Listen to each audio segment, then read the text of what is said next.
conditions d'accompagnement sur...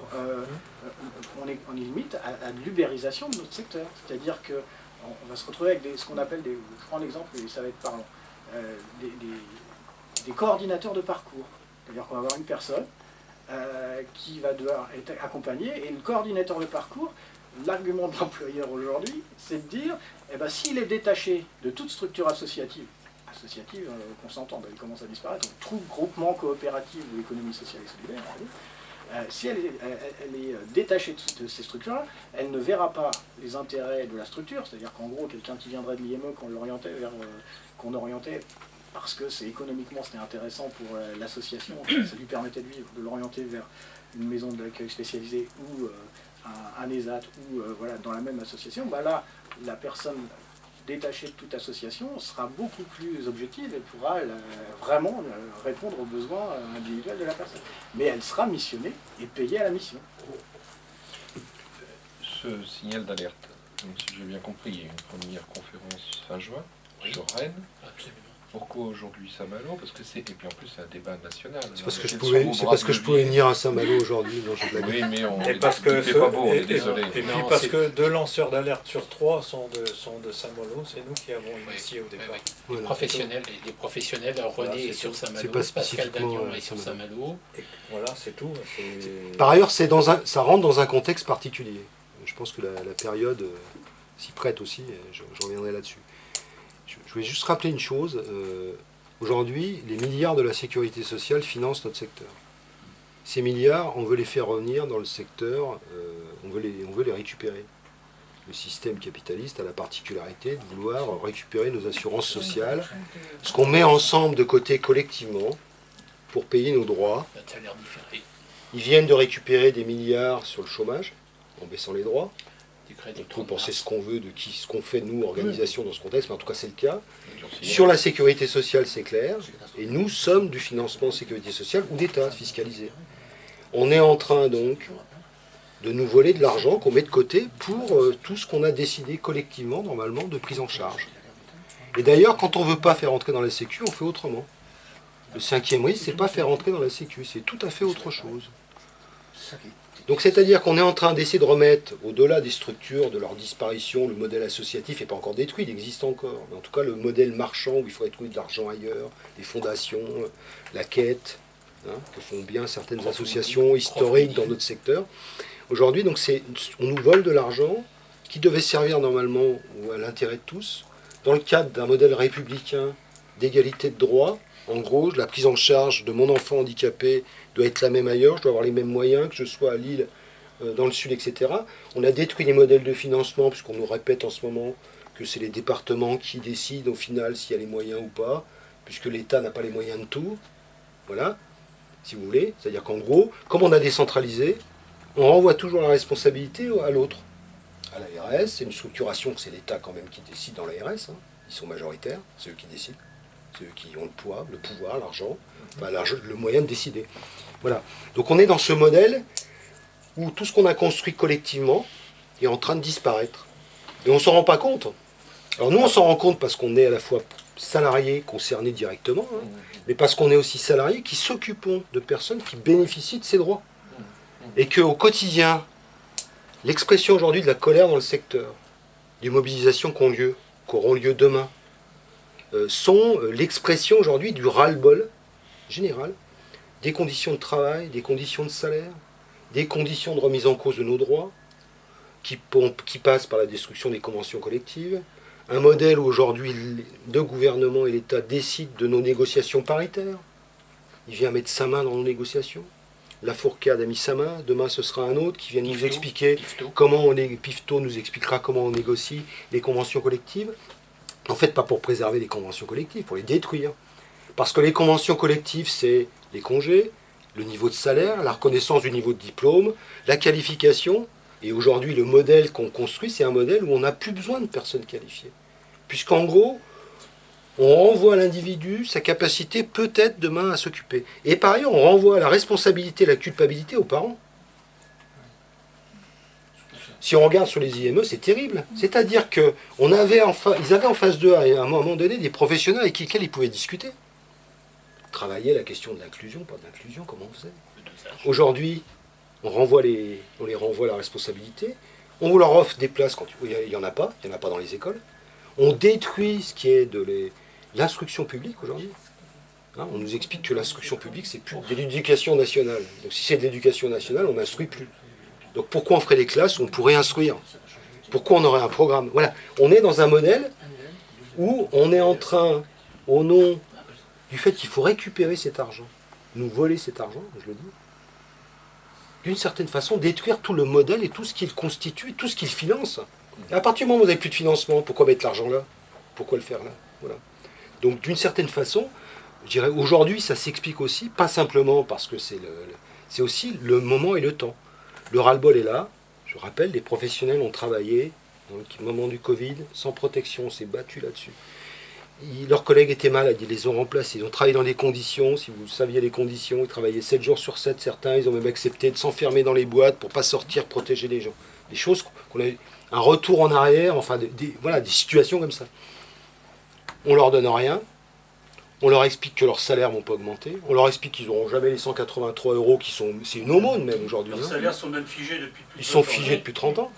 Et on leur explique aujourd'hui qu'il faudrait quand même penser à améliorer leur convention collective en les cassant, au titre du fait que ça va régler leurs problèmes demain dans le travail au quotidien. Alors qu'on démontre tout le temps que comme la volonté politique est tout autre, comme la volonté économique, budgétaire est tout autre, parce qu'aujourd'hui c'est plus l'austérité, hein, c'est plus les 3% des critères de Maastricht, hein, c'est il y a 500 milliards à rembourser, il va bien falloir trouver. Hein. Voilà, c'est ça.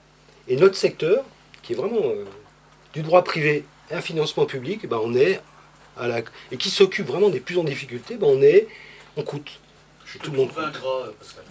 Non, mais quand je dis on coûte, je le sais. Parce qu'il faudrait quand même que tu rappelles un truc important, c'est que tous les citoyens ont applaudi les gens à 20h pendant un moment. Oui, non, mais il y avait... ça, c'est quand même important. Hein. Oui. Non, je ne dis pas ça. Ça a vachement aidé la suite. Hein. Non, ce que je veux dire, c'est que la colère dans notre secteur, elle est là en ce moment. Elle est clairement là. Vous allez voir les mobilisations. Nous, on défend à la fois les augmentations de salaire et les moyens nécessaires aux professionnels. Donc, on est pour, tu l'as rappelé, un plan de financement national à hauteur. On est capable de former aujourd'hui des professionnels non qualifiés dans les boîtes. Quand en 66 a été construite la convention collective, il n'existait rien. Les professionnels n'étaient pas qualifiés. On a à la fois construit la formation initiale, donc des écoles d'éducateurs. Mais on a aussi construit ce qui est un modèle, c'est qu'on finançait dans les établissements la formation des personnels qui étaient en poste non qualifiés. Ça s'appelle la formation en cours d'emploi. Aujourd'hui, on a sur un retour, on a plein de non qualifiés, non diplômés, pour les tas de raisons que je décris. Nous, on l'a rappelé au Premier ministre il y a 2 mois, on leur a dit, au représentant, on lui a dit, vous savez, on sait faire ici, on est parti d'un secteur où il n'y avait rien. Et on connaît notre histoire. Donc on sait que quand il n'y a rien et qu'on est dans des situations, je dirais, de ce niveau-là, on est capable de former des gens en poste et de mettre en face les formations. On est capable d'augmenter les moyens financiers, les salaires, mais faut-il encore le vouloir? C'est-à-dire, est-ce que la politique de ce gouvernement, qui continue les autres, hein, n'est pas celle-là? 30 ans de blocage de salaire. 30 ans. Hein, des salaires en dessous du SMIC dans des conventions collectives, toutes les conventions collectives du secteur aujourd'hui. La volonté de nous expliquer que l'urgence, c'est la convention collective unique étendue, de haut niveau pour certains. Voilà, donc les combats, je dirais l'urgence et notre présence ici, elle a à voir avec ça, avec ce moment de la situation. Véritablement, on sent que c'est... Mais il n'y a pas d'autres collègues de la presse de la presse, à ma connaissance... Ils ont été invités ou pas? Tous ont été invités, bien sûr. Télégraphe, Pays Malouin ont été invités. Alors le Pays Malouin, quand il y a eu des mobilisations à Qatar-Mort et à tout ça, on les invitait, mais ils viennent pas, c'est très aléatoire. Donc on les regarde. Donc je suis tout seul. Ben, pour l'instant. Vous avez de la chance, vous êtes... Non, j'allais dire, rien ne vous sera épargné, au contraire. Oh bah allez-y. À vous, oui. J'avais deux questions. Comment réagissent ou pas les parents des enfants handicapés? Et ma deuxième question, c'est les adultes handicapés, ils échappent au dispositif là ou pas? Non. Alors, les adultes handicapés, je vais pouvoir vous en parler. Et comment réagissent les parents? Je vais vous donner un exemple très concret, vous savez. Moi, on a soutenu et participé à toute la mobilisation de l'ADAPI 72. Et les homologues de nos camarades, des camarades qui sont ici du 35. Où l'employeur, dans ce cadre que je vous décris, s'est attaqué aux droits collectifs particuliers qu'ils avaient, au congé par exemple, au repos supplémentaire qu'ils avaient, à la destruction du cadre de travail, transformation. Les IME avaient la particularité d'être calés, je dirais, sur une organisation du temps qui était liée au temps scolaire.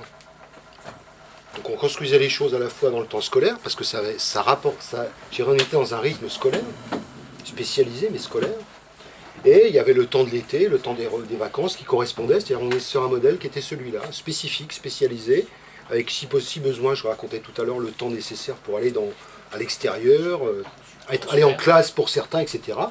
Il y avait le modèle scolaire qui, par ailleurs, prenait en charge dans les classes spécialisées les jeunes particuliers, en termes de handicap plus, je dirais pas simplement, mentaux d'une certaine façon, mais les handicaps plus physiques, où je dirais il y avait des choses particulières, formant des professionnels spécialisés, enfin il y avait ce modèle-là. Et donc, je vous donne cet exemple parce que les associations de parents ont construit la solidarité avec les salariés en défense de leurs droits. C'était 2 ans de combat, qui n'est toujours pas fini, on est en contact, enfin je veux dire c'est normal, c'est des camarades, pas que de FO, puisqu'on a monté ça dans l'unité syndicale, mais en tout cas nos camarades de FO ont pris leur place, nous aussi, et les parents se sont, je dirais, solidarisés du combat mené pour la défense des conditions de travail, pour la défense de la prise en charge, du modèle de prise en charge qui a été construit, parce on prend souvent l'exemple, puis il a raison, je dirais, les parents ne sont pas uniformes. Il y en a qui veulent absolument que leur gamin soit scolarisé dans l'école normale, que ça renvoie à la normalité d'une chose qui est normale. Nous on leur dit, pourquoi pas, mais d'une certaine façon, faut-il encore qu'il y ait les moyens d'une prise en charge normale. Et la majorité des parents qui ont construit nos associations, parce qu'elles n'existaient pas, qui les ont portées, sont favorables à une prise en charge de cet ordre-là. Un parent qui a eu un enfant handicapé, tout petit, qui est né handicapé, qu'il a eu petit, qu'il est adulte aujourd'hui, qui a 90 ans, je sais pas, qui a un enfant de 70 ans, handicapé, il fait quoi? Il le récupère à la maison, dans ces conditions? Il fait quoi? S'il n'y a pas les moyens? De quoi on parle? C'est regarder l'état des aidants familiaux aujourd'hui, où on n'a pas en capacité de faire une prise en charge qui ne porte pas sur la famille. Ça ne veut pas dire qu'il ne doit pas porter sur la famille, on n'est pas opposé à ce que... Moi, je veux aider mon père, ma mère, je construis des conditions et le droit pour le faire, pourquoi pas. Mais on renvoie toujours à la responsabilité, là on renvoie à la responsabilité individuelle, parce que la prise en charge collective n'existe plus aujourd'hui, on ne la construit plus. Donc majoritairement, les parents sont favorables à ce qui est des prises en charge spécialisées. Regardez pour les enfants autistes. La bagarre des parents, c'est au-delà de ça, c'est de dire, nous on veut des prises en charge, on veut de la structure, de la prise en charge.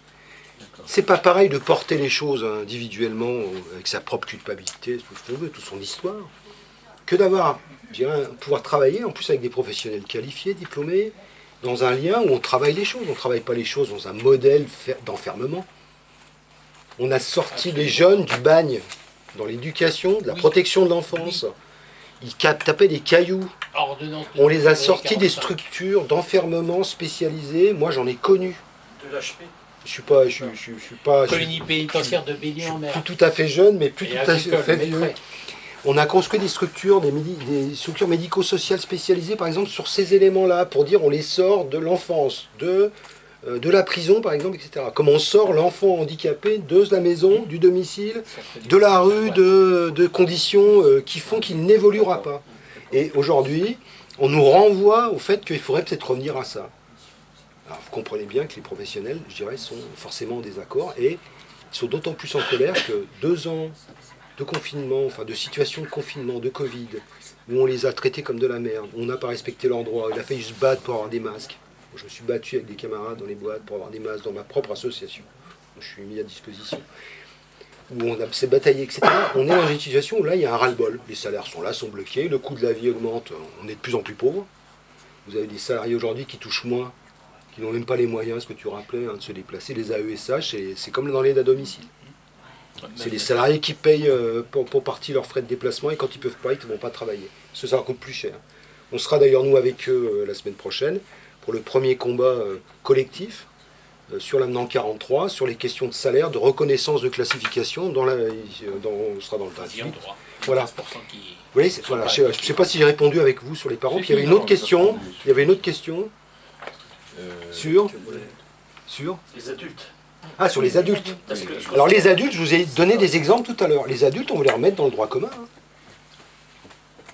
On a bataillé avec la Confédération il y a un mois, je crois. On a fait d'ailleurs un article dans le bulletin là-dessus, il me semble.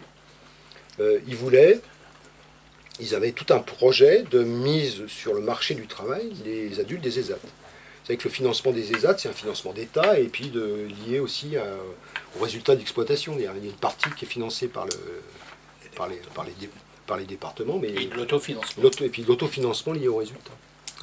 Voilà. Voilà. Et donc, ils avaient un projet de les fermer. On s'y opposait, mais je dirais dans une forme de cohérence aujourd'hui. Est-ce que vous avez des questions?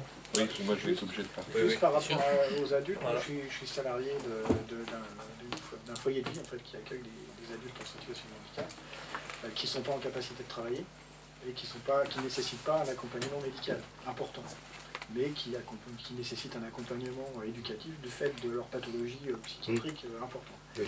Et du coup, l'idée de désinstitutionnalisation, c'est d'aller vers du logement individuel, avec, comme je vous l'expliquais tout à l'heure, des services individualisés en fonction des besoins de chacun.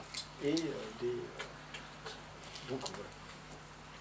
L'avenir, selon nos employeurs, ce serait ça l'avenir de l'accompagnement et de l'épanouissement des personnes en situation de handicap. Donc nous, on va appeler à une grande mobilisation nationale lors de la conférence des métiers du social, enfin à la fédération en tout cas. Qui aura lieu quand? Ou plus tard le 15 janvier, on attend les dates. Au plus tard, début d'année. On soutient bien évidemment toutes les mobilisations en cours sur la question des salaires, des conditions de travail, et puis sur la volonté d'aller au bout de la case de nos conventions collectives. Vous comprenez que c'est la liberté de négocier la convention collective, en tout cas de les préserver, est en cause aujourd'hui. Mais ça rejoint le plan ensemble. Le gouvernement a décidé qu'il fallait autre chose. Donc il faut remettre en cause les classifications. C'est une manifestation nationale qui est prévue. Qu'est-ce qu'on fera, nous, en tout cas, à Paris, on ira voir le Premier ministre et on portera les revendications. Conférence des métiers de l'accompagnement du social et du médico-social. Prévue à Paris pour la fin d'année? Non, janvier. Mais oui. Voilà, si c'est entre le 24 et le 31 janvier, on ira aussi. C'est ça.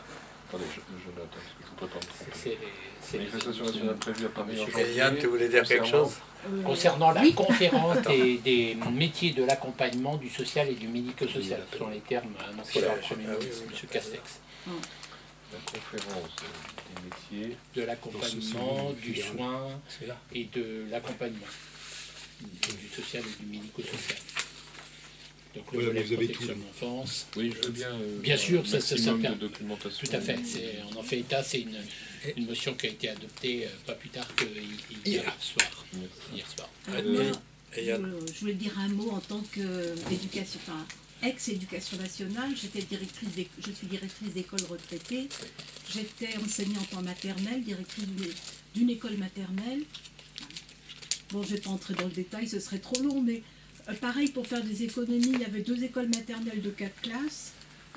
L'administration obligeait à une fusion d'écoles. Je me suis retrouvée directrice d'une école de 8 classes. Donc ça, c'est... Bon, il y a plus de 12 ans. Il y a 12 ans maintenant. Moi, à l'époque, c'était la loi Monchamp, mais déjà, c'était difficile. En maternelle, on nous disait c'est moins difficile d'accueillir les enfants handicapés dans les classes. Mais à 28 enfants par classe, dans des classes de 2 à 3 ans et puis au-delà, un enfant handicapé, s'il ne pose pas de problème, s'il est calme et docile, ça se passe relativement bien, mais c'est quand même pour l'enseignante, c'est une situation d'échec, parce qu'elle se rend compte qu'elle ne peut rien faire pour lui. Et donc c'est douloureux à vivre, les collègues le disaient. Bon, et il y a des enfants, des fois, qui perturbaient tellement une classe que c'était pas possible de travailler. Quand, à l'époque, on disait l'AVS, mais c'était l'AESH, était absente pour X raisons. Et quelquefois, c'était difficile avec les parents, parce que, bon, nous, à notre niveau, souvent, les parents venaient de découvrir que leur enfant était différent des autres. Et souvent, ils avaient du mal à l'accepter. Ils en voulaient à qui? À la personne qu'ils avaient en face d'eux, donc aux enseignants, aux adultes, aux enseignants. Et voilà. En début de carrière, j'ai connu les GAP. groupement d'aide encore. psychopédagogique. Ils Théoriquement, existent par groupe scolaire, il y avait un rééducateur en psychomotricité, un rééducateur en orthophonie, un psychologue scolaire qui prenait les enfants en charge. Mais au fil du temps, ça a disparu. Comme le disait Jacques, je crois, eh ben, on a arrêté de former des instituteurs spécialisés. Maintenant, dans les écoles, souvent, il n'y a plus que des psychologues scolaires. Donc ça, c'était un élément par rapport, moi, à ce que j'ai vécu dans l'enseignement, et à mon avis, qui s'est aggravé considérablement avec les nouvelles mesures. Bon, certains enfants handicapés dans des classes, c'est impossible de travailler. Ça, vraiment, ça perturbe complètement une classe. Donc moi, je dis, c'est la destruction de l'enseignement spécialisé, mais c'est aussi la destruction de l'enseignement public. On ne nous raconte pas d'histoire, c'est pas avec des classes parce que bon, on a mis l'accent sur les classes dédoublées, mais c'était dans les zones prioritaires qui sont en train de disparaître d'ailleurs, hein, les ZEP, ça va disparaître. Il y a un effet domino, qui est ravageur parce qu'on ne le voit pas. Oui. Et quand vous êtes devant 10 km de dominos et qu'à 10 km plus loin, là-bas, il y a des dominos qui sont en train de se pousser les uns aux autres, vous êtes là, les dominos, ils ne bougent pas. Mais dans un quart d'heure, ils ne seront plus là parce qu'ils seront tous par terre. Et c'est ce qui arrive de l'éducation nationale via les établissements spécialisés et via les familles. Parce que ce que vous êtes en train de dire de la souffrance des parents, elle l'est toujours. Et des enseignants aussi. Les parents, aujourd'hui, sont toujours dans la souffrance d'avoir des enfants pas comme les autres. C'est très dur pour un parent aujourd'hui de dire, moi, mon enfant, c'est bien de dire, moi, mon enfant, il est au collège. Et puis je m'arrête là, hein. Je ne vais pas vous dire après la suite. Mais au moins, si on est sur une réunion de famille ou entre amis, moi j'ai dit, mes enfants, ils sont au collège. Et voilà. Et moi, ça m'apaise. Parce qu'autrement, dire, moi, mon enfant, il a un entonnoir sur la tête, ceci, cela, c'est pas évident de le porter. Et après, c'est pas évident en tant que parent de ne jamais avoir 2 secondes de liberté. Parce que quand l'école elle est fermée, moi je l'ai mon enfant. Et il faut que je fasse avec. 24 heures sur 24. Et il y a des parents qui sont usés avec ça. Et là, je voulais dire aussi un mot sur les AESH.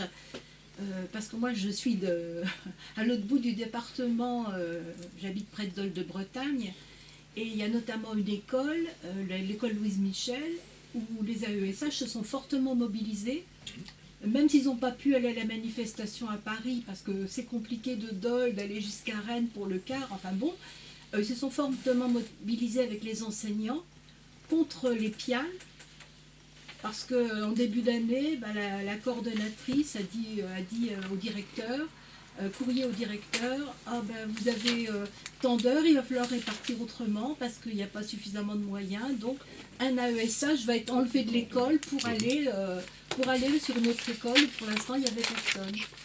Donc concrètement c'est ça. C'est dommage, la réunion a arrêté un horaire plus tardif d'ailleurs.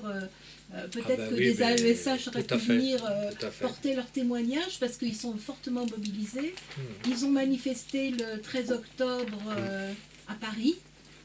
Et puis rien n'est réglé, donc ils continuent. Pour eux, il y a les salaires.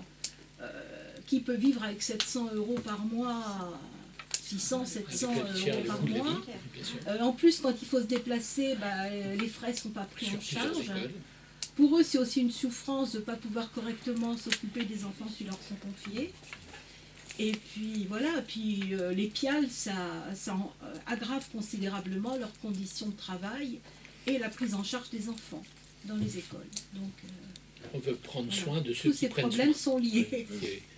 Voilà, et c'est comme le rôle, le soutien aux aidants pour les parents malades d'Alzheimer. Voilà. En sachant qu'on n'a pas dit, mais tout ce qui est de la structure spécialisée médicale, qui est la psychiatrie, a disparu.